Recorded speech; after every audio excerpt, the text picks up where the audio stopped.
Good morning friends.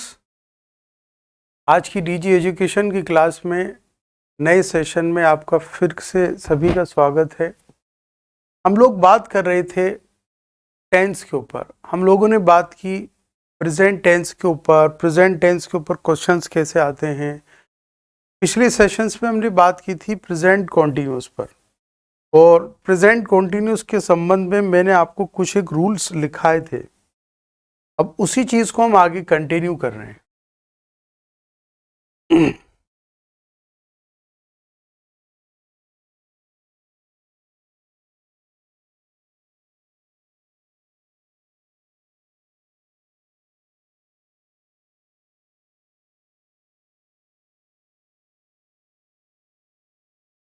Friends,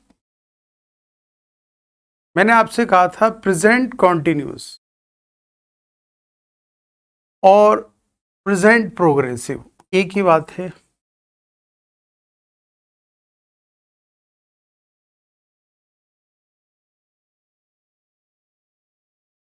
मैंने आपसे कहा था कि मैंने 10 सेंटेंस की प्रैक्टिस करवाई थी। जैसे मैंने आपको एक सेंटेंस दिया कि वह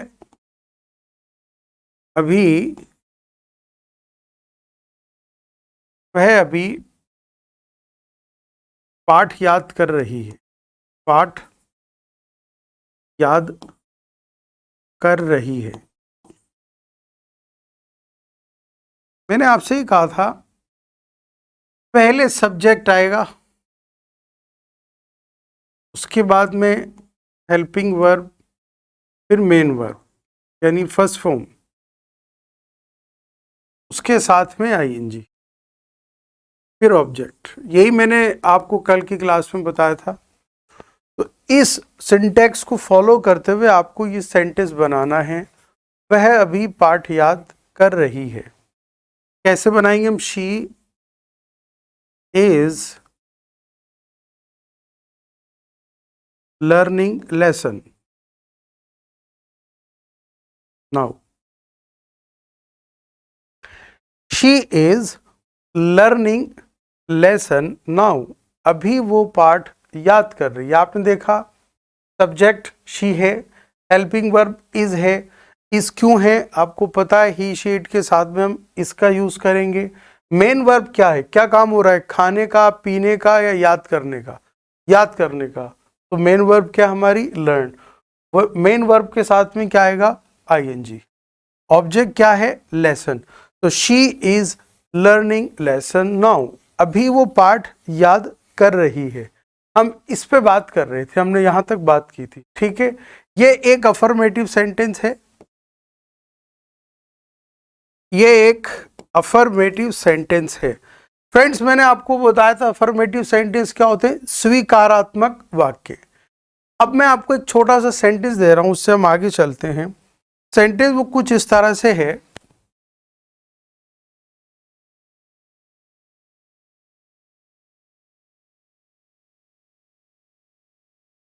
वह मुझे जान रही है। आप सभी लोग इस सेंटेंस को ट्रांसलेट करिए इसी सिंटैक्स को फॉलो करते हुए। वह मुझे जान रही है, या मैं इसको, वह मुझे प्यार कर रही है। चलिए, वह मुझसे नफरत कर रही है, वो मुझे प्यार कर रही है। स्टूडेंट को लग रहा है सर अब आपने हमारे दिल की बात की है। चलो ऐसे ठीक। वो मुझे प्यार कर रही है। इस सिंटैक्स को फॉलो करते हुए वाक्य बनाओ। She is loving me. कितने लोगों को लगता है ये सेंटेंस सही है? सब्जेक्ट क्या है? शी। हेल्पिंग वर्ब क्या है? इज। लव क्या है? मेन वर्ब, उसके साथ में आईएनजी। किसे कर रही है? मुझे। मी क्या हुआ? ऑब्जेक्ट। सेंटेंस गलत है। आपको एग्जाम में इस तरह का एक सेंटेंस दिया जाएगा और आपको ट्रांसलेट करना है इंग्लिश में, शी इज लविंग मी, वह मुझे प्यार कर रही है। अगर किसी स्टूडेंट ने इस तरह से सेंटेंस को फ्रेम किया है तो बिल्कुल गलती की है ना। सरप्राइजिंग, आपको लग रहा है सर ये तो बिल्कुल वही है जो आपने कल बताया था, अभी तो आपने सिंटैक्स को भी नहीं मिटाया, फिर आपने कैसे कहा गलत है। और फिर गलत ये है तो उसका सही रूप क्या होगा? सही बात है ना। अब आप देखिए, इसका सही रूप होगा शी लव्स मी।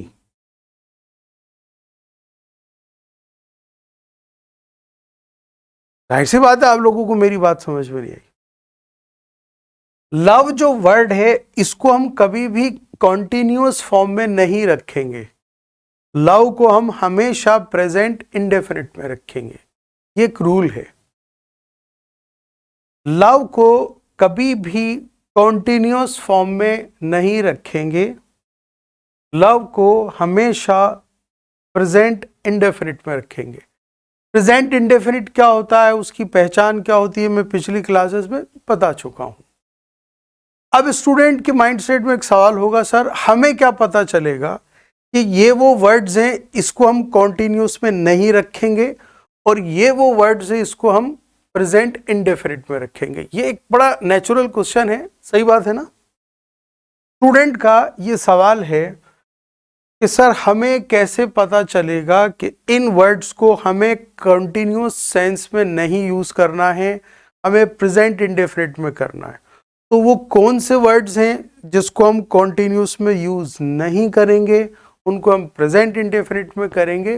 वो मैं आपको लिखा रहा हूं, आप लिखिए, उसको याद करिए, फिर मैं आपको कुछ एक सेंटेंस दूंगा, उम्मीद है कि फिर आप लोग इस तरह की गलती नहीं करेंगे। लिखिए आप मेरे साथ,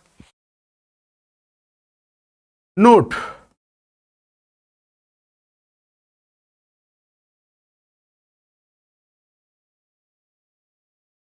इन शब्दों का यूज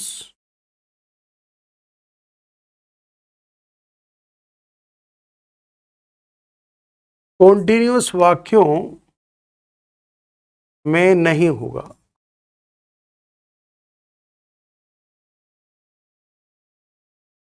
बल्कि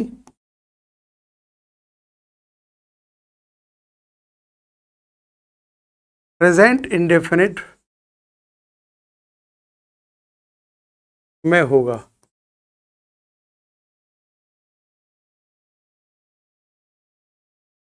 इन शब्दों का यूज कॉन्टिन्यूअस वाक्यों में नहीं होगा बल्कि प्रेजेंट इंडेफिनिट में होगा।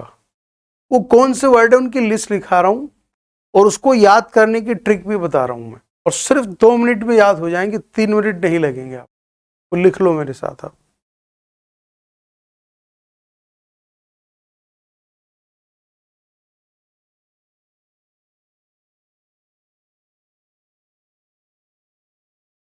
लव,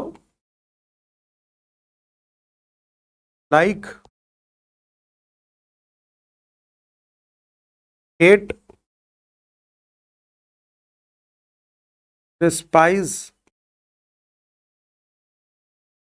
डिटेस्ट,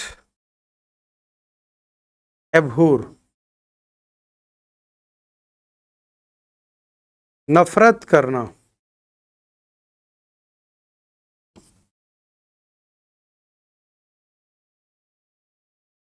पसंद करना या प्यार करना।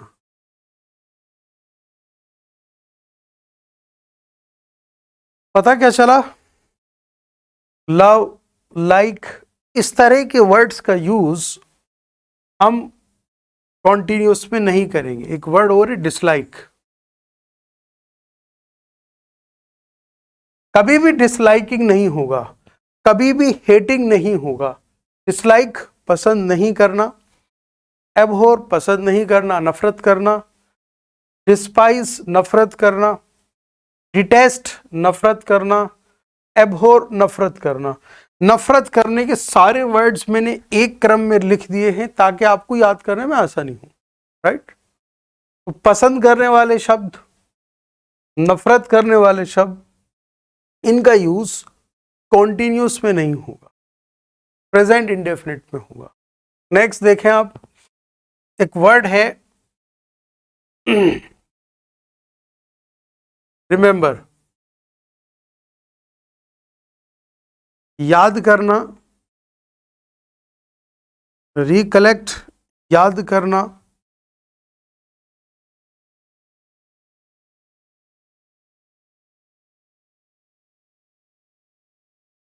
इनका यूज भी हम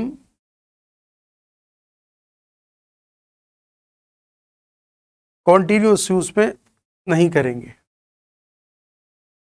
एक वर्ड है फॉरगेट,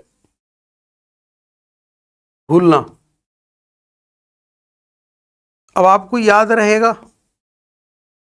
याद करने का उल्टा क्या होता है? भूलना। तो फॉरगेट के साथ भी हम कंटिन्यूस, फॉरगेट का यूज कॉन्टिन्यूस वाक्यों में नहीं करेंगे। रिमेंबर, याद करना, रिकलेक्ट, याद करना, इसको भी हम कॉन्टिन्यूस में नहीं करेंगे यूज। एक देखें आप, हियर, सुनना,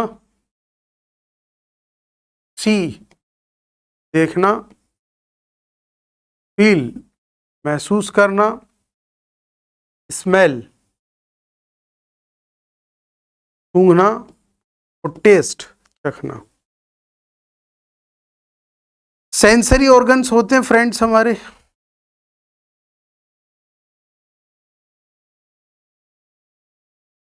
पांच सेंसरी ऑर्गन्स होते हैं।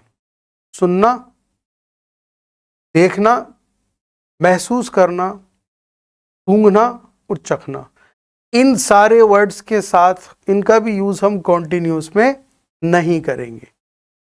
नेक्स्ट देखें अब,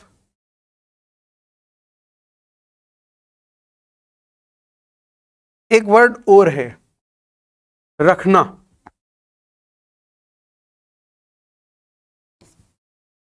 हैव,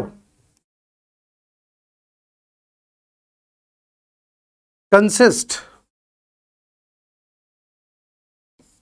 ऑन, पजेस। सबका मतलब एक ही है। हैव रखना, कंसिस्ट रखना, ऑन रखना, पजेस रखना। तो ये जितने भी वर्ड्स हैं इनका यूज हम कॉन्टिन्यूस में नहीं करेंगे। फ्रेंड्स, आपको एक बात समझ में आ गई? यहां देखिए आप, नफरत करने वाले जितने भी वर्ड्स हैं उनका यूज कॉन्टिन्यूस में नहीं होगा। प्यार करने वाले शब्द हैं उनका यूज कॉन्टिन्यूस में नहीं होगा। भूलने वाले शब्द, याद करने वाले शब्द कॉन्टिन्यूस में यूज नहीं होंगे। फॉरगेट, भूलना, इसका यूज देखें आप, याद करना का उल्टा क्या होगा? भूलना। तो इनका यूज कॉन्टिन्यूस में नहीं होगा। पांच सेंसरी ऑर्गन्स हैं, राइट? इनके साथ में हम आईएनजी का यूज नहीं करेंगे। और एक वर्ड है हैव, रखना, कंसिस्ट रखना, ऑन रखना, अपजेस रखना। फ्रेंड्स, मैंने हैव के नीचे अंडरलाइन किया है, आप लोग भी हैव के नीचे अंडरलाइन कर लें, इसके ऊपर हम बात करेंगे, राइट? तो आप लोग इसको अंडरलाइन जरूर करना। नोट कर लिया फ्रेंड्स आपने? तो नोट कर लें, फिर मैं आपको कुछ एक सेंटेंस दे रहा हूं फ्रेम करने के लिए। एक वर्ड है understand,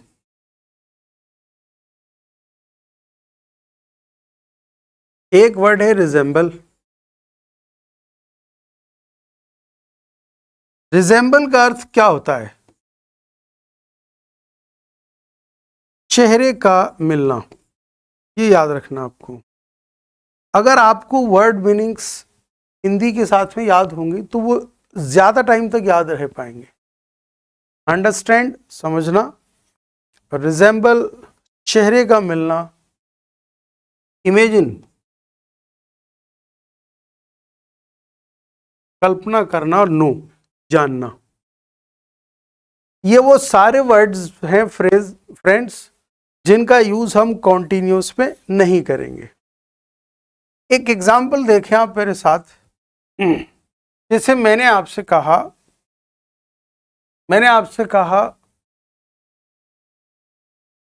she is knowing me very well. तो एक सेंटेंस है हमारा she knows me very well. और अगर आपको एग्जाम में यूं कहा जाए कि वह मुझे, आपसे यूं कहा जाए कि बताइए कौन सा सेंटेंस सही है, तो जाहिर सी बात है सेंटेंस ए गलत है और सेंटेंस बी सही है। आपको देखने में लग रहा है सर ये तो बिल्कुल सही है, आपने तो बताया था सब्जेक्ट आएगा, सब्जेक्ट के साथ में हेल्पिंग वर्ब आएगी, फिर मेन वर्ब के साथ में आईएनजी आएगा, फिर ऑब्जेक्ट आएगा, तो सारे सिंटेक्स को तो यहाँ पे भी एप्लीकेबल है। फिर ये गलत कैसे हो गया? ये गलत ऐसे हो गया कि नो जो वर्ड है, नो का मतलब जानना, इसको हम कभी भी कॉन्टिन्यूस फॉर्म में नहीं रखेंगे, इसको रखेंगे हम प्रेजेंट इंडेफिनिट में। तो किन वर्ड्स का यूज प्रेजेंट इंडेफिनिट में होगा, कॉन्टिन्यूस में नहीं होगा, मैं पूरी लिस्ट बता चुका हूं। उम्मीद है आपको 2-3 मिनट में याद हो जाएगा। रखने वाले शब्द, प्यार करने वाले शब्द, नफरत करने वाले शब्द, भूलने वाले शब्द, इनके साथ में आईएनजी का यूज नहीं होगा। उसके अंदर नो भी एक शामिल था, मैंने लिखा था यहाँ पे नो, जानना। तो ये सेंटेंस गलत हो गया, she is knowing me very well, वो मुझे अच्छी तरह से जान रही है, ये गलत है। She knows me very well, वह मुझे अच्छी तरह से जानती है। इसको नोट कर लें आप। एक सेंटेंस में आपको और दे रहा हूं, रिजेंबल। देखिए एक क्वेश्चन आपको इस तरह से दिया जाएगा, शी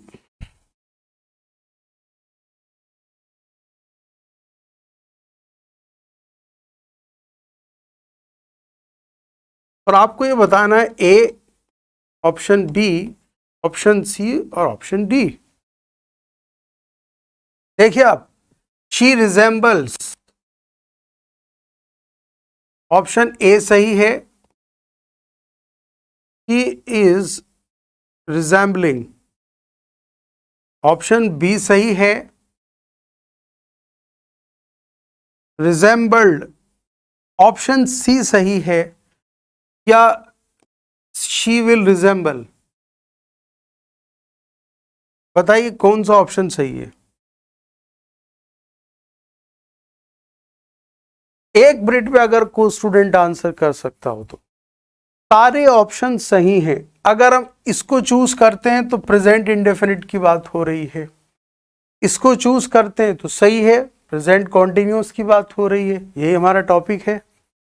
और अगर हम इसको चूज करते हैं तो पास्ट इंडेफिनिट की बात हो गई। फ्रेंड्स समझ में आ रहा है आपको?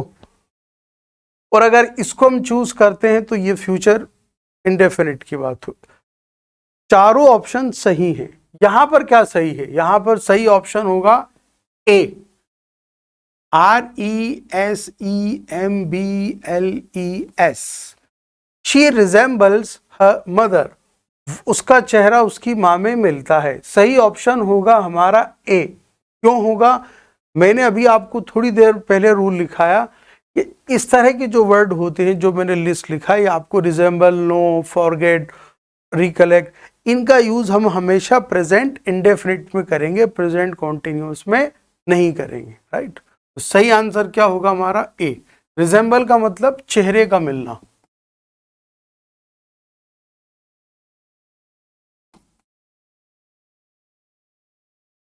नोट कर लें आप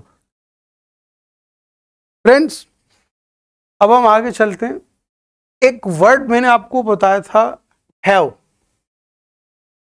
हैव के नीचे मैंने आपसे कहा आप अंडरलाइन कर लीजिए, उस पर हम बात कर रहे हैं। आपको लिखना नहीं है, पहले समझना है। हैव का अर्थ होता है रखना। तो मैंने आपसे कहा आई हैव अ कार, मेरे पास एक कार है, ये सेंटेंस सही है। अगर कोई व्यक्ति यूं कहता है I am having a car, मैं कार रख रहा हूं, तो ये वाक्य गलत है। क्यों? कि हैव का यूज कभी भी कॉन्टिन्यूस में नहीं होगा। समझ में आ रहा है आपको? लेकिन इसमें एक नोट है, वो आपको थोड़ा सा ध्यान रखना है। वो इस तरह से है नोट, यदि किसी वाक्य में खाने पीने या नहाने की बात हो,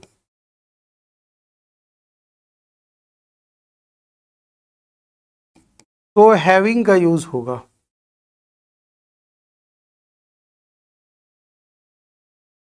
ये बहुत इंपॉर्टेंट नोट है, ये आप याद रखना, आप भूलना मत इसको। यहां देखें आप, एक सेंटेंस है आई एम हैविंग ब्रेकफास्ट।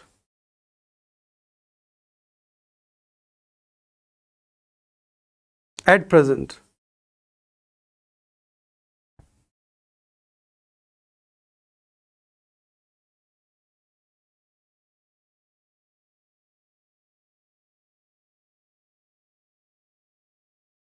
एक सेंटेंस मैंने लिखा फ्रेंड्स, और सेंटेंस कुछ इस तरह से है I am having breakfast now, अभी मैं नाश्ता कर रहा हूं।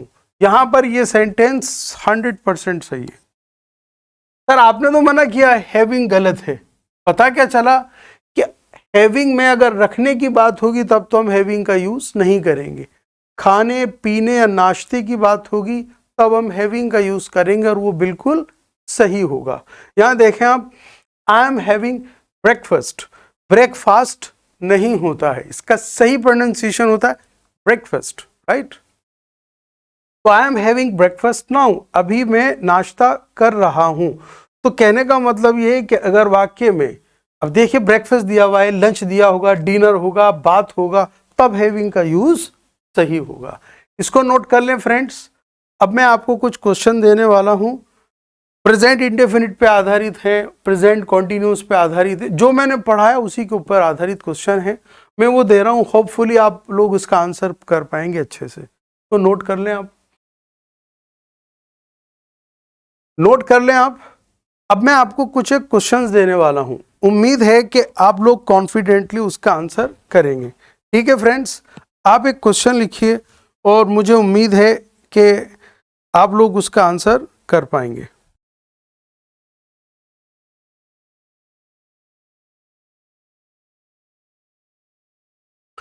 एक क्वेश्चन है फ्रेंड्स, मेरे साथ लिखें आप।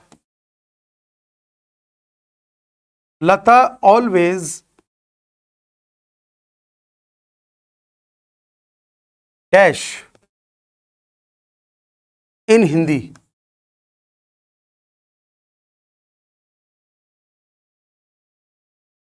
बट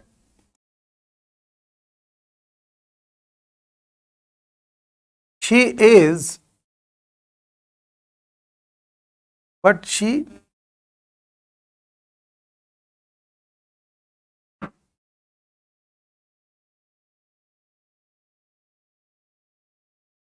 इन तमिल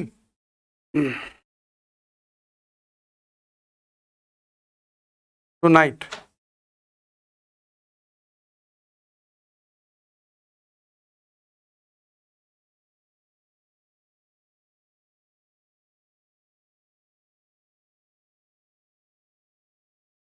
आपको ऑप्शन दिया जा रहा है इस तरह से, ए बी सी और डी।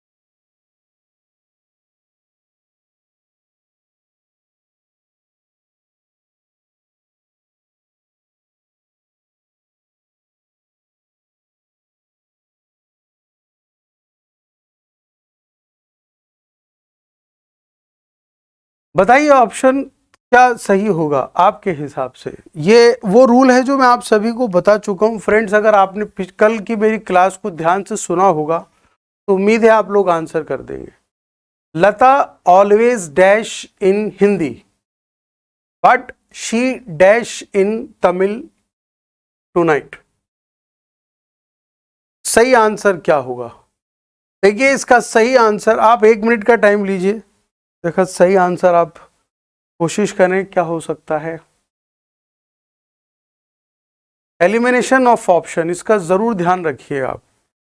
देखिए SING सिंग फर्स्ट फॉर्म है, सेकंड फॉर्म क्या होगी सेंग, सिंग सेंग, और उसकी थर्ड फॉर्म क्या होगी संग।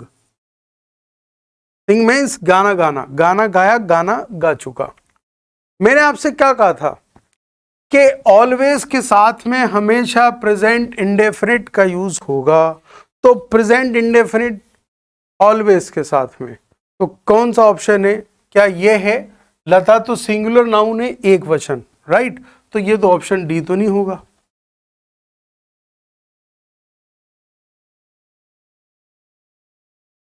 ऑप्शन डी तो एलिमिनेट हो गया, ठीक है। ऑलवेज के साथ में प्रेजेंट सिंपल आएगा, ऑप्शन सी भी गलत हो गया। अगर मैं सेंग यूज करता हूं तो क्या होगा? पास्ट इंडेफिनिट, तो ऑलवेज के साथ में पास्ट इंडेफिनिट का यूज भी नहीं होगा। क्या होगा? Option A sings. Lata always sings in Hindi, Lata हमेशा हिंदी में गाना गाती है। मैंने आपसे क्या कहा था? हैबिट को बताने के लिए प्रेजेंट इंडेफिनिट का यूज होगा। फ्रेंड्स सिंग्स लगाया मैंने, प्रेजेंट इंडेफिनिट की बात कर रहा हूं। लता always sings in Hindi, Lata हमेशा हिंदी में गाना गाती, मतलब पहले भी 10 साल से हिंदी में, 5 साल से हिंदी में गाना गा रही, आदत है। आदत को किस में रखेंगे? प्रेजेंट इंडेफिनिट में। और ऑलवेज जैसे वर्ड का यूज किस में होगा? प्रेजेंट इंडेफिनिट के साथ में। प्रेजेंट इंडेफिनिट की पहचान क्या होगी? सिंगुलर नाउन के साथ में, वर्ब के साथ में एस या ईएस का यूज होगा। But she is singing, but she is,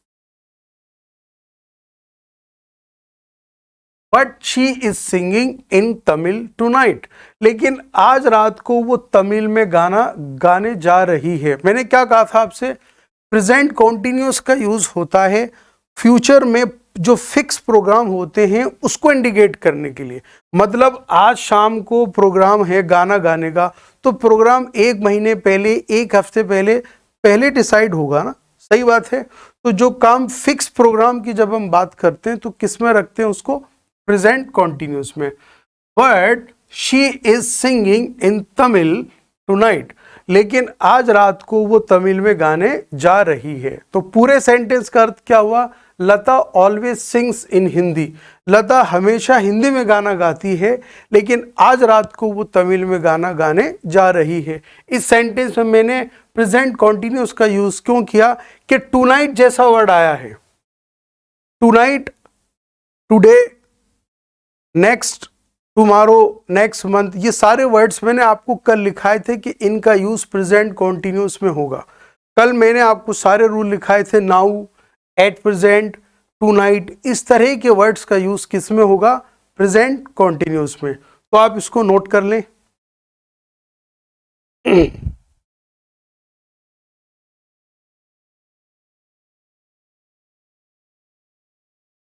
note कर लिया friends?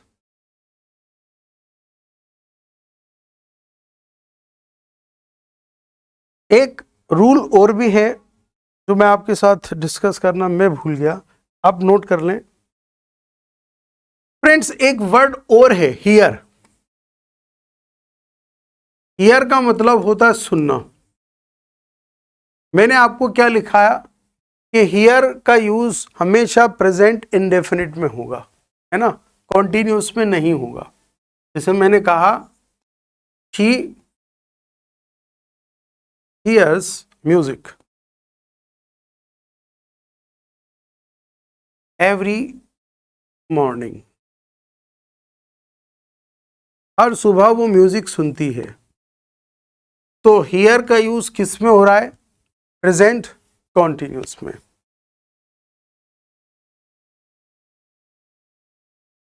She is hearing music every morning.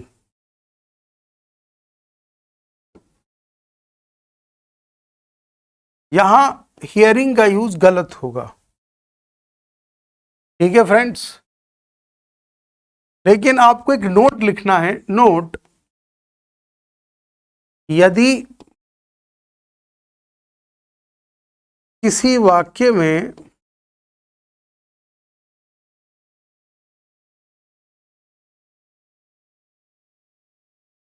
अदालत संबंधी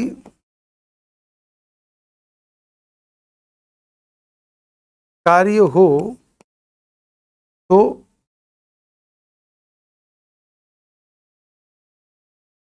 हियरिंग का यूज होगा।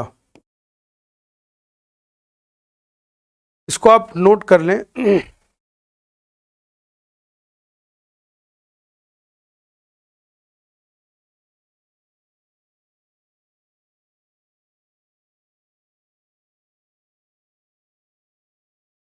उफ, उफ।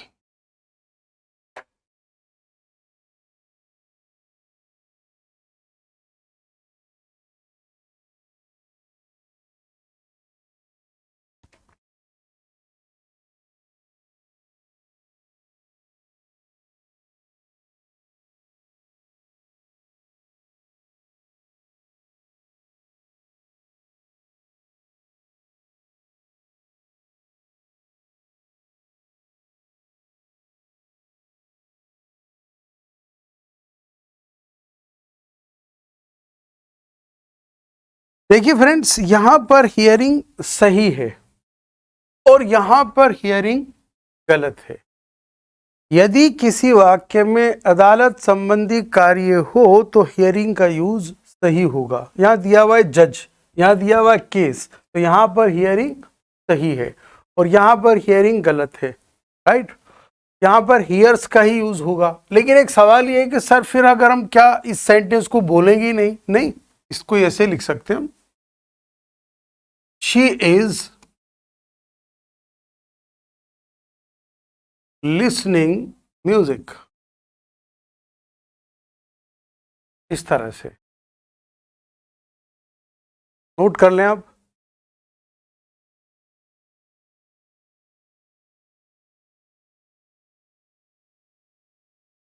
बता दूं फ्रेंड्स,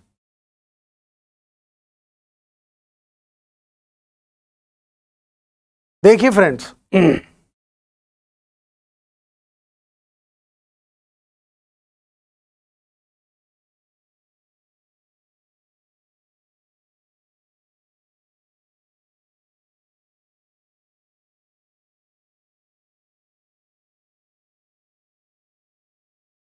हम इस पे बात कर रहे थे कि प्रेजेंट कॉन्टिन्यूस की पहचान क्या होती है। वो मैंने आपको बताया कल की क्लास में, मैंने आपको बताया था affirmative, negative, interrogative, interrogative, negative.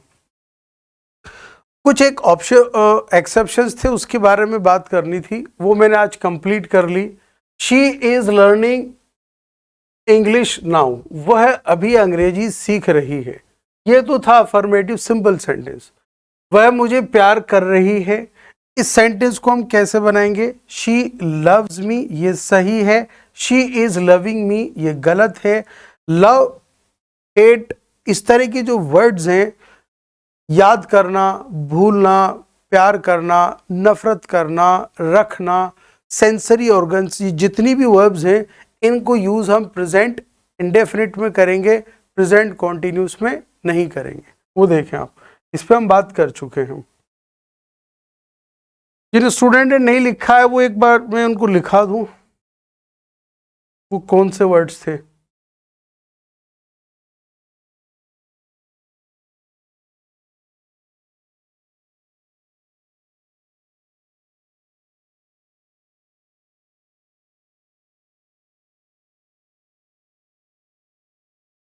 तो स्लाइड मिस हो गई, मैंने लिखा था याद करना।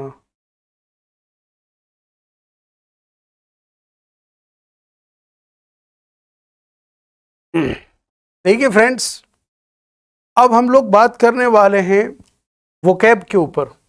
मैंने आपसे एक बात कही थी कि हम रोजाना थोड़ी देर वोकैब पर जरूर बात करेंगे, ठीक है। तो आज का हमारा टॉपिक, मैंने आपको बताया था, हम लोग बात कर रहे थे एंटोनिम्स के ऊपर। विलोम शब्द,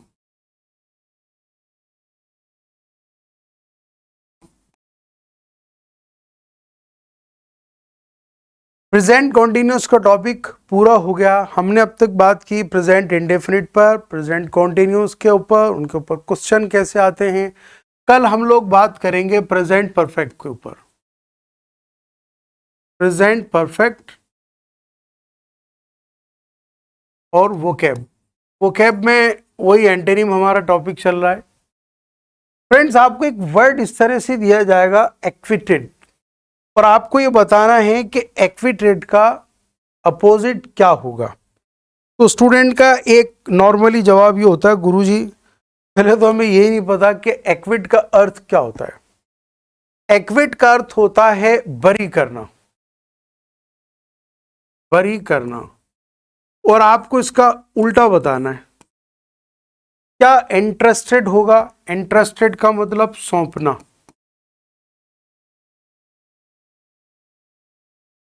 कन्विक्टेड होगा, कन्विक्टेड मतलब दोषी ठहराना। बर्डन, बोझ डालना। और एक होता है फ्रीड, आजाद करना। फ्रेंड्स, बताइए आपके हिसाब से अपोजिट क्या होगा? एक्विटेड बरी करना और कन्विक्टेड दोषी ठहराना। तो इसका अपोजिट क्या होगा? एक्विटेड का कन्विक्टेड। तो नोट कर लें। जाहिर सी बात है, जब तक हमें बेस वर्ड पता नहीं होगा हम सही आंसर नहीं कर सकते। इसको नोट कर लें। Next, jettison. जेटिसन का मतलब होता है फेंक देना, अनावश्यक चीज को फेंक देना। अब बताओ आप, इसका अपोजिट क्या होगा?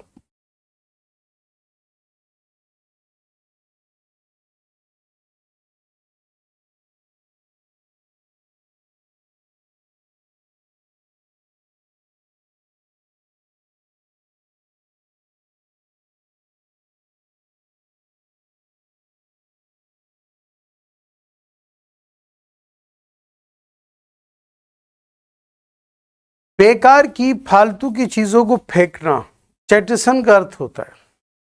आपको इसका अपोजिट बताना है। बताइए क्या होगा? प्रिजर्व, सुरक्षित, संरक्षित करना, संभाल के रखना।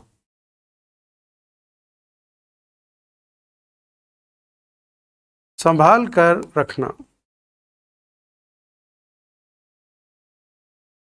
रिवॉर्ड, इनाम।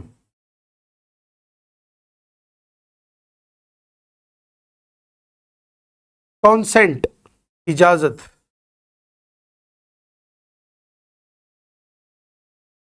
और एक्सेप्ट, स्वीकारना।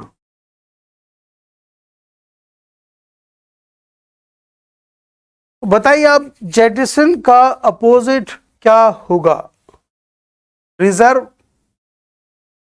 रिवॉर्ड, कॉन्सेंट या एक्सेप्ट? जाहिर सी बात, अब तो मैंने सारे ऑप्शन बता दिए। बेकार की चीजों को फेंकना, या इसका अपोजिट होगा संभाल के रखना। ठीक है जी, नोट कर ले आप इसको। नेक्स्ट हम बात कर रहे हैं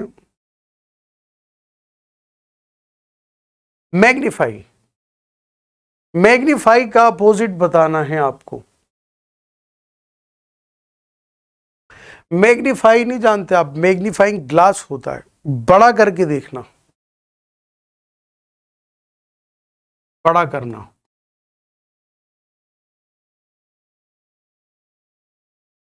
एनलार्ज, वही बड़ा करना। डेमिनिश कम करना,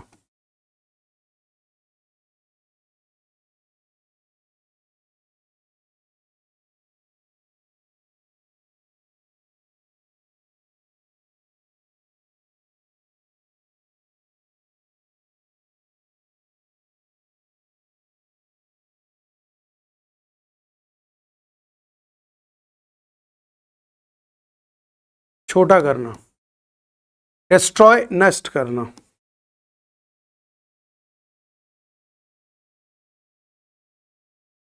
एक्सेप्ट स्वीकारना,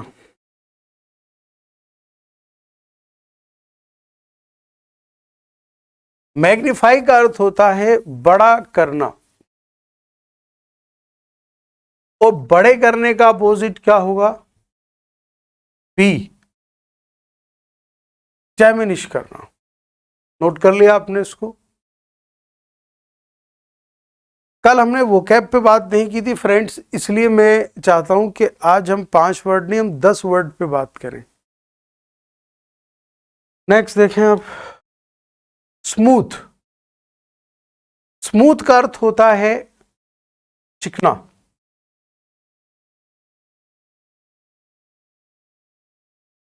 समतल। अगली, इसका अर्थ होगा बदसूरत।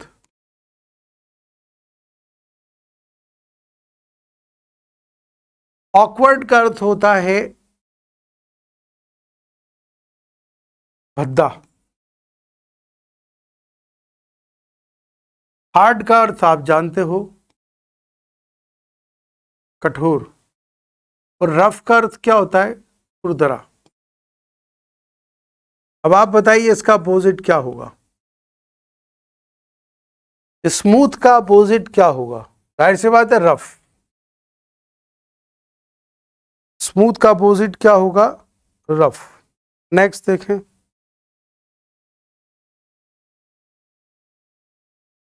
एक वर्ड है DEMON, आपको इसका अपोजिट बताना है। टाइम लीजिए फिर बताइए। कई बार क्या होता है, स्टूडेंट को भी कोशिश करनी चाहिए।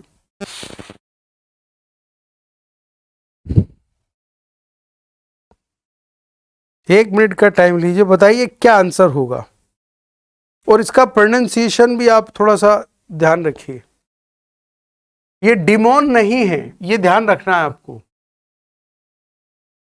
डीमोन नहीं है, ये है डीमन, और इसका मतलब होता है राक्षस। ठीक है, आपको राक्षस का अपोजिट बताना है। चैरिटेबल, दयालु। आपको लगता है दयालु होगा, इसका अपोजिट काइंड हार्टेड, दयालु।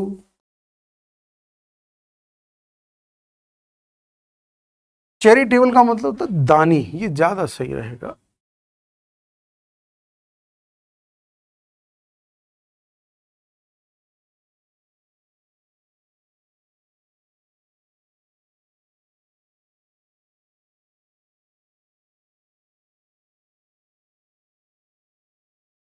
काइंड हार्टेड, दानी, ये मुझे मिटाना है। देखिए फ्रेंड्स, चैरिटेबल का मतलब होता है दानी, जो दान देता हो। काइंड हार्टेड का मतलब होता है दयालु। और एंजल का मतलब होता है फरिश्ता। और फेयर माइंडेड माने ईमानदार।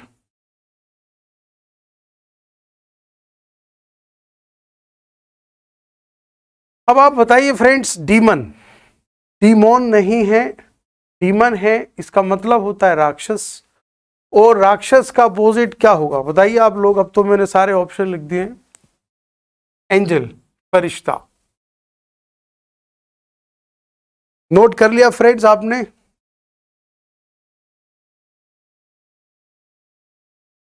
अब आप देखिए, एक वर्ड है डिलीट।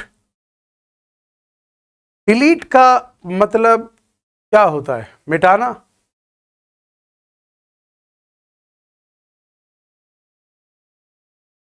हटाना। ऑड का अर्थ क्या होता है? विचित्र।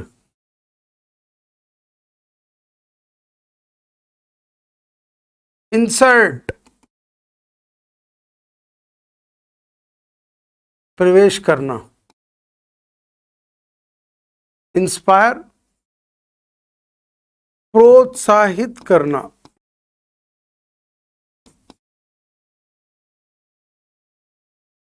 और इंजर्ड है ये, एपी में गलती होगी, घायल।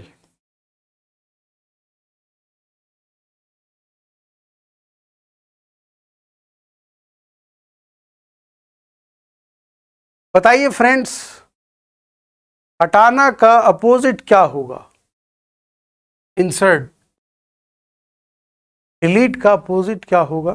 इंसर्ट करना। Next, onerous. अब आप बताएं कि ऑनरस का अपोजिट क्या होगा? सोचिए आप। स्टूडेंट को ये लगता है कि सर अब ऑनरस का आंसर हम अपोजिट तब बताएंगे जब हमें ये सारे वर्ड्स पता होंगे। हमें तो ऑनरस भी नहीं पता, हम तो वनरस बोलते हैं इसको, है ना? नहीं, ये वनरस नहीं है, ये है ऑनरस।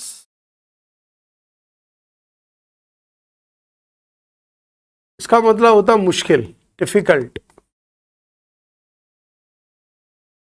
क्या मतलब होता है इसका? डिफिकल्ट। अब डिफिकल्ट का अपोजिट क्या होगा?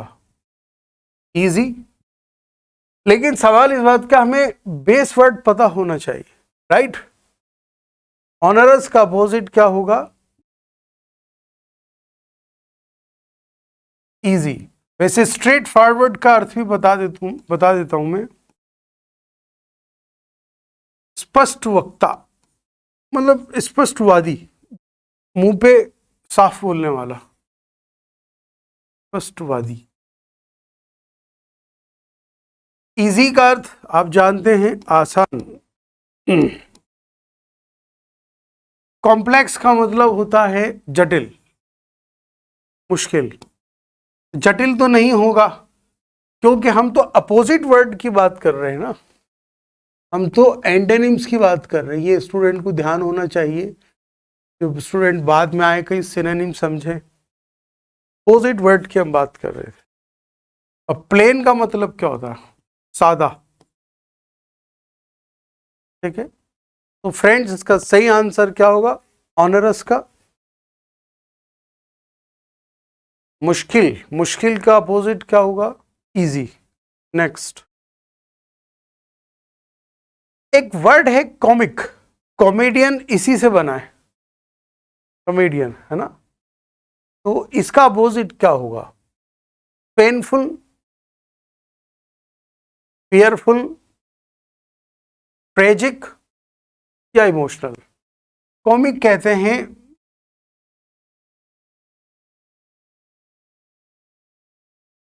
हंसाने वाला, पेनफुल दर्दनाक,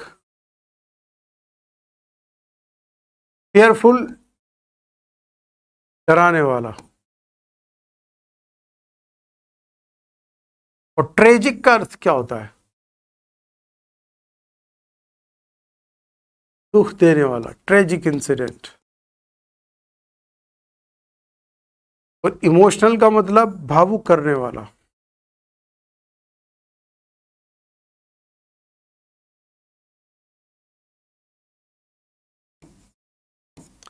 बताइए फ्रेंड्स, कॉमिक, कॉमिक का अपोजिट क्या होगा? ट्रेजिक।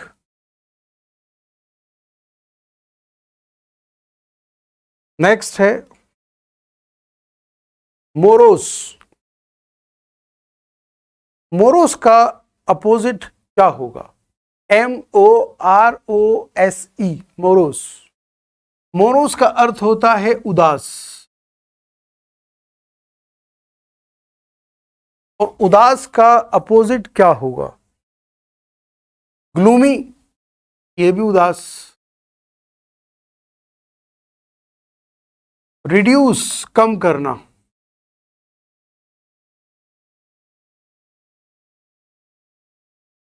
cheerful, खुश,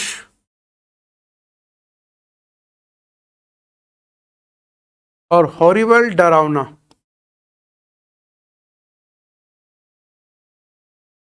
morose, उदास, gloomy, उदास, reduce, कम करना, cheerful, खुश, horrible, डरावना। बताइए फ्रेंड्स, का अपोजिट क्या होगा? जाहिर सी बात है, मोरोस का अपोजिट होगा चीयरफुल। नोट कर लिया आपने फ्रेंड्स?